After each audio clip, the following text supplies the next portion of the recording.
നമസ്കാരം. ഫാസ്റ്റ് ന്യൂസിലേക്ക് സ്വാഗതം. തമിഴ്നാട്ടിൽ വീണ്ടും ടെസ്റ്റ്. വിജയ്ക്ക് ഭൂരിപക്ഷമില്ലെന്ന് ഗവർണർ രാജേന്ദ്ര അർലേക്കർ. ഗവർണർ നിയമോപദേശം തേടി 118 പേരുടെ പിന്തുണ ഉറപ്പാക്കി. പിന്തുണക്കത്ത് നൽകിയാൽ മാത്രം സത്യപ്രതിജ്ഞ. ടിവികെക്ക് ഇപ്പോഴുള്ളത് 113 MLA-മാരുടെ പിന്തുണ മാത്രം. മുഖ്യമന്ത്രിയുടെ കാര്യത്തിൽ ഞായറാഴ്ചയോടെ തീരുമാനമെന്ന് ഹൈക്കമാൻഡ്. KC-BD, ചെന്നിത്തല എന്നിവരെക്കുറിച്ച് നിരീക്ഷകർ MLA-മാരുടെ അഭിപ്രായം തേടും. ഫ്ലക്സ് യുദ്ധം തുടരുന്നു. MP-മാർ മത്സരിക്കേണ്ട എന്ന് തീരുമാനിച്ചിട്ട് മുഖ്യമന്ത്രി സ്ഥാനത്തേക്ക് ഒരു MP-യുടെ പേര് ഉയർന്നു വരുന്നത് വിരോധാഭാസമെന്ന് ഓർത്തഡോക്സ് സഭ. നിയമസഭാ തെരഞ്ഞെടുപ്പിലെ പരാജയം അപ്രതീക്ഷിതമെന്ന് CPM സംസ്ഥാന സെക്രട്ടറി MV ഗോവിന്ദൻ. മുന്നണിയെയും ജനങ്ങളെയും കണക്കിലെടുത്ത് തുടർ നടപടി സ്വീകരിക്കും. തിരുത്തലുകൾ വരുത്തി ശക്തമായി തിരിച്ചുവരും. തോൽവിയുടെ കാരണങ്ങളെക്കുറിച്ച് പ്രതികരിക്കാതെ MV ഗോവിന്ദൻ.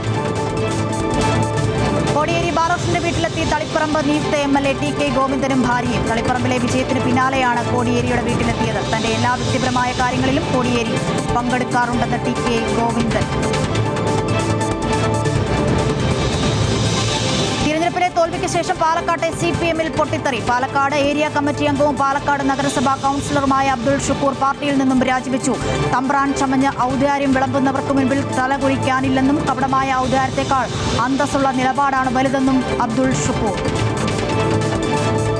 തൃശൂർ ചെറുതുരുത്തിയിലെ 1-ാം ക്ലാസ്സുകാരിയുടെ മരണം വിഷബാധയെ തുടർന്നെന്ന ആരോഗ്യ വകുപ്പിന്റെ സ്ഥിരീകരണം. വെട്ടിക്കാട്ടിരി സ്കൂളിലെ 1-ാം ക്ലാസ് വിദ്യാർത്ഥിനിയായിരുന്ന സൻഹ ഫാത്തിമയാണ് മരണപ്പെട്ടത്. കഴിഞ്ഞ മാസം 28-ാം തീയതി ബന്ധുവീട്ടിലേക്കുള്ള യാത്രക്കിടയിലായിരുന്നു കുട്ടി കുഴഞ്ഞു വീണ് മരിച്ചത്.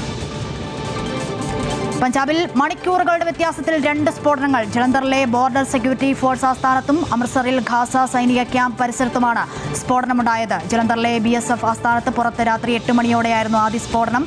ഇരുചക്രവാഹനമാണ് പൊട്ടിത്തെറിച്ചത്. വാഹനത്തിന്റെ ഉടമയ്ക്ക് പരിക്കേറ്റു. അന്വേഷണം നടക്കുകയാണെന്നും അടിസ്ഥാനരഹിതമായ വാർത്തകൾ പ്രചരിപ്പിക്കരുതെന്നും പഞ്ചാബ് പോലീസ്. ഫാസ്റ്റ് ന്യൂസ് പൂർണ്ണമാകുന്നു. നമസ്കാരം.